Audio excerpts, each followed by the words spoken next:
Hi, my name is Brian and I'm the High Pop Professor. Today, I would like to talk about some of my hobby goals that we have moving into 2025 for my collection, for my channel, and just wanted to talk about that. We're still in January. I know I haven't really put out a recap of 2024 video. Well, it's still January, so there's still time yet. But, after watching a number of videos from other content creators talking about the same kind of things, I decided that it's time for me to go ahead and put out my video, at least for the upcoming year, talking about what am I targeting, what am I going for, what are my goals in the hobby this year. So I went ahead and wrote down a list of all sorts of things and just to keep me on track. But let's go ahead and talk about first the channel. So my goal is to continue the channel. I've started mid-April of last year, so this channel is not quite a year old. It's about 9 months old, and so far, I'm just amazed at the amount of attention and success and comments and really just good karma that's come my way since putting out the channel. I saw how much fun that my brother Iconic Al was having putting out his videos and everything, and I was one of his biggest fans, still am. And I decided, okay, we're gonna go ahead and give this a shot, make a few videos and see what happens. And really, I was just blown away over this last year. And I'll save some of this, I think, for a recap video, but basically I was able to get more involved with the community, and get to know people, meet people at the National. That was a lot of fun. And just by deepening connections, establishing more connections, getting to know people, it not only does it deepen and my appreciation and joy of the hobby, it also gives me opportunities. There are cards that I was able to obtain through connections and networking that, had I not established a channel, those connections and those contacts wouldn't have been available to me. And so, I didn't really anticipate how quickly and how, to such a great magnitude, my actual collection would be positively impacted by just having a channel out there. And it doesn't have to be the biggest channel. Look, I'm really happy I did cross the 300 subscriber mark recently, and I'm not in this for the subscribers, really. I'm in it to, as an introvert, I enjoy being able to engage with the hobby, to just talk shop with people, to inform and educate about the 90s lane that I occupy. And I have a blast doing that. And so, moving forward, I'm going to just keep doing what I'm doing, basically, just have some regular uploads. I know that there was about a month there where I didn't upload anything because I was moving. Okay, but I'm looking at, just regular uploads. So whether that looks like 1 per week, 2 per week, we'll see what I can do. But I intend on keeping this up because I'm enjoying it. I'm hoping that if you're watching this, you're enjoying this too. So that sounds great. One thing I would like to do this year for my channel, I would like to engage with the community even more. And so I would love to be, featured as a guest on some kind of a live stream or guest videos. That would be awesome. So I would have a blast doing that. So I'm open to doing that. Last year, I had a chance to do that with Theo and the Four Collectors channel, Theo Clan Collector. I also did this with Adam from Splendid Sports and had a blast, both those times. So let's keep on doing that. I'm up for that. If they're up for it, I'm down for that. So let's go. Let's do some more of that. And I think that's basically all I wanted to say. I don't have any numeric like, okay, this year I'm gonna get this many more subscribers. Like, it's not about that. It's funny. I had if I wanted to get subscribers, I wouldn't have a card hobby YouTube channel. I would make some other more popular topic that's gonna get more views. But still, I'm happy for the viewers I do have. I would prefer quality over quantity anyway. So much like my collection. Speaking of collection, my collection goals. Let's talk about what I'm looking to do this year with my collection. So I will say a lot of my collection here is actually going to be housekeeping. I would like to insure my collection. I just had a video the other day with my brother, Iconic Al, and we were talking about all kinds of, like I said before, housekeeping, how to handle your collection, how to store it, how to protect it, how to insure it. So I do want to get some hobby insurance, some collector's insurance for my collection this year. I would also like to get some AirTags to just increase the security on my collection as well, which was also mentioned in that Brothers Duo episode. And I would also like to manage and track my collection more fully. So I'm in the process right now of taking high quality pictures and uploading them, and if not into an Excel spreadsheet, at least keeping good track, through the eBay website and managing my collection, my digital collection through their tab, where they keep track of purchases and purchase dates and purchase prices, and they'll even track it with real-time market data and market value. Well, as good as that algorithm is, I can't really speak to that, but whatever. I'd like to go ahead and at least have that project completed. And it's going to be a big undertaking. It's going to be pretty time consuming, and it's not going to provide necessarily the most engaging of content, but hey, it's something that I think is important to do. And, and keeping my collection small and manageable helps that become more achievable and less overwhelming. Which kind of brings me to my second one, is I'd like to also continue to consolidate where I can and let some of my cards enable me to get into other cards. And so where I see opportunities to maybe move out of something and into something else, I'm going to go ahead and take that opportunity where I see that there's a chance that I have to either free up some funds to be able to go for some more of these Grail PC cards. I'm going to go ahead and do that. And so going to create some extra room, create some value, and help fund some of these future pickups. Another housekeeping thing I would like to do, I mentioned this last year, and it never happened, never got around to it. It wasn't a specific goal for last year, but for this year, I would like to do this. I want to create a custom Mag Pro label for my collection.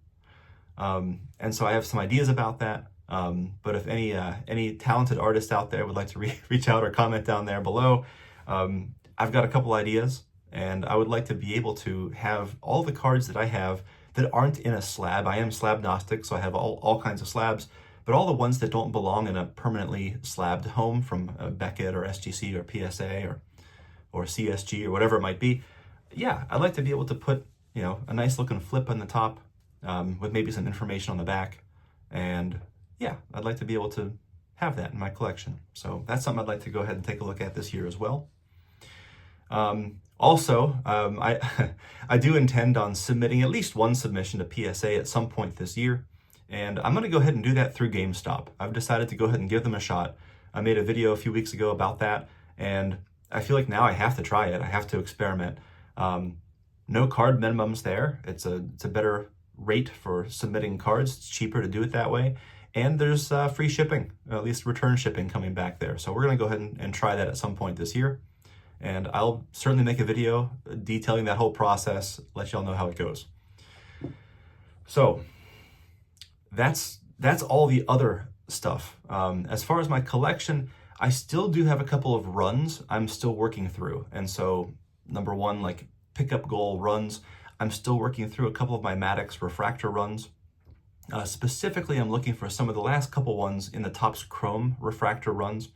I had done a video last year about the 90s Topps Chrome refractors, and I decided to continue that into his Braves years, so through 2004.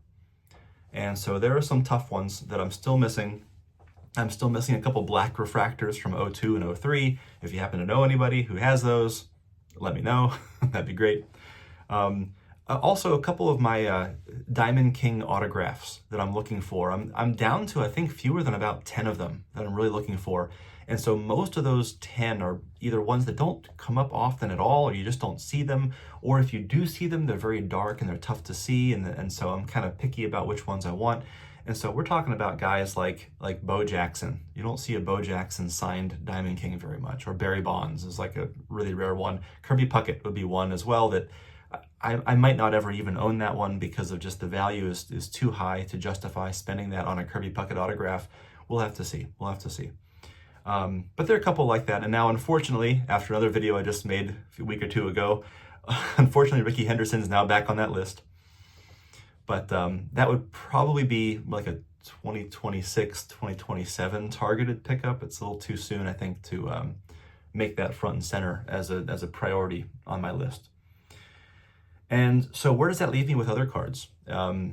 Which ones may not be specifically on a targeted run? Well, there are a couple of things that I do look for. I'm looking for some iconic firsts for Greg Maddux from the 90s, and so I've got a couple ideas there.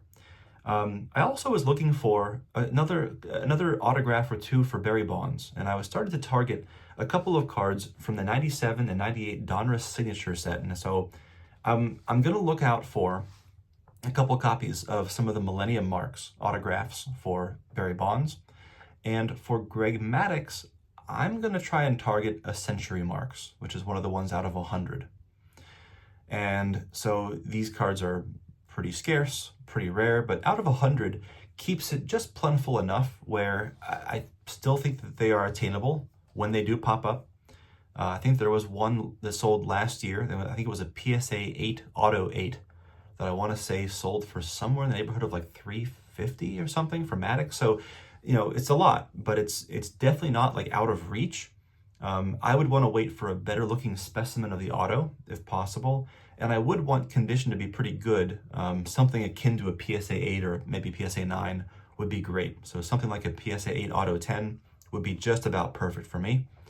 And so, yeah, I'm going to have to pay up for when a nice specimen of something like that comes up.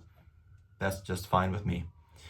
I will say also that aside from some of these iconic firsts and inserts, there is one. So last year I had really sort of two gigantic Grail pickups that happened just after the National, which again I'll go over and showcase those and when I make the year in review video, which will be after this one.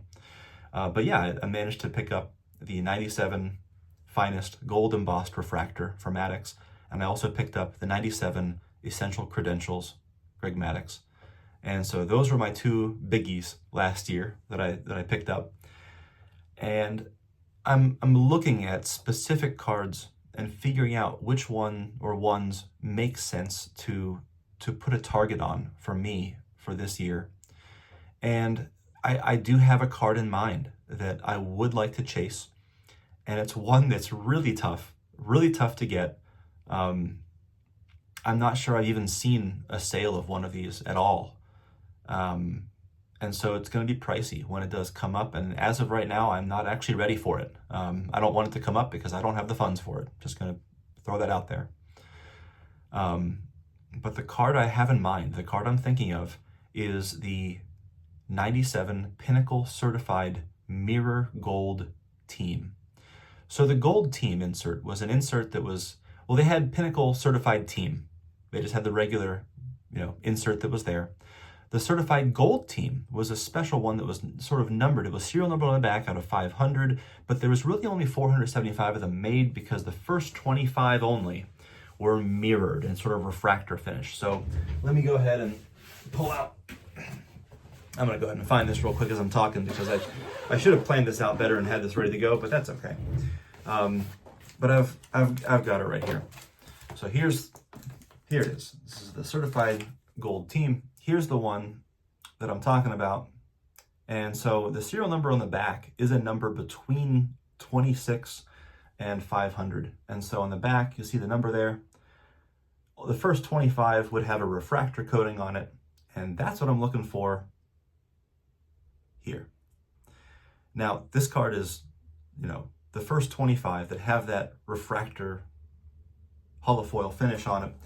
Really, really tough to find. Like I said, it's going to be a long time, I think, before one comes up.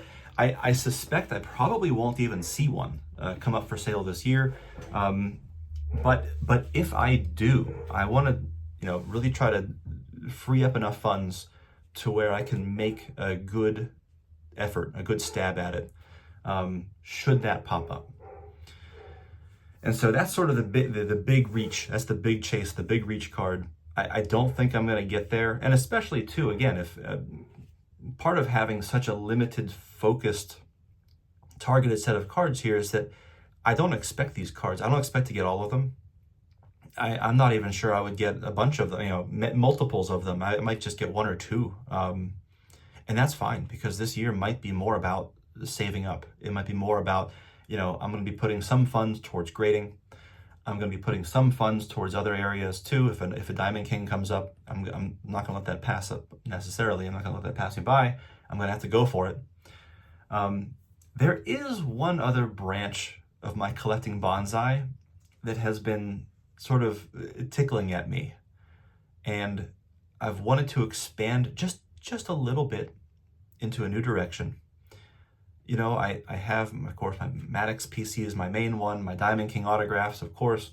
I do have a small but meaningful Ken Griffey Jr. and Barry Bonds collection, of course, and I'm not planning on doing anything with those. But there's another guy that I've been meaning to pick up a few extra cards of, and who for me is just a really special player from the 90s. And I think that my collection right now, it feels underrepresented in what I have of this player. And I would consider him, in a lot of ways, the Greg Maddux of hitting. And I'm talking about Tony Gwynn. Tony Gwynn is a special player. He, just like Maddux in today's game, has this one, some would call it a flaw in his game where, he sort of tops out at about 89, 90. He doesn't have the velos. In this game, this modern game where we focus on power and speed and spin rate and velos and all this stuff, Maddux was able to be one of the best, best pitcher of his era without that, because he used location and changes in velocity, and he used movement as, his forte to make him successful. Well, this guy, Tony Gwynn, he didn't have power. He would hit 10 home runs a year, but he'd also hit 360 in the 90s. Like, that's like what this guy did. And so as I was looking for some of these iconic cards, iconic sets, I really couldn't help myself. I have a nice rookie card of his, a couple nice rookies of his. I also do have a nice auto of his. I got the one that was the Ultra from 92, the pack pulled certified one. And I was looking at maybe picking up a Gwynn Refractor at some point this year. Don't know, just one nice example of a nice shiny Gwynn card. And then I also saw this, and I couldn't help myself. I had to just go for it. Talk about iconic firsts. The first game jersey card ever made. And so I had to pick up this one. 97 Upper Deck, game jersey, Tony Gwynn. And, there's only 3 cards in this set. They're tough to get, 1 in 800 packs. There's a Ken Griffey Jr. that's obscenely expensive. There's a Rey Ordonez, which is actually a funny story. I love Rey Ordonez. He's actually a really great, super talented middle infielder. You should watch some highlight reels about Rey Ordonez. But this guy, Tony Gwynn, was the third, the only other player in this set. And so when I saw this come up, I had to jump on it. So really happy to own this one in a beautiful Mag Pro. And it's funny, I have, speaking of Rey Ordonez, I actually have a baseball that was thrown to me during a Pirates batting practice game, and it was tossed to me by Rey Ordonez. And so I wrote his name on there as a memory from where I got this baseball, from a Pirates batting practice before a game. So anyway, those are my thoughts. Those are my goals of where I'm planning on taking this year in the hobby, what I'm targeting, what I'm looking for. And yeah, that's the plan. That's the plan. I'm going to go to some Philly shows this year. I'm going to probably not going to go to the National. It's just kind of far away, and it just probably isn't really in my budget this year. And that's okay. I'm still going to engage with the hobby, still making good content, and still, targeting the pieces in my lane that are going to help to make and to shape my collecting bonsai into what I would like it to be. So thank you for watching, and have a great day.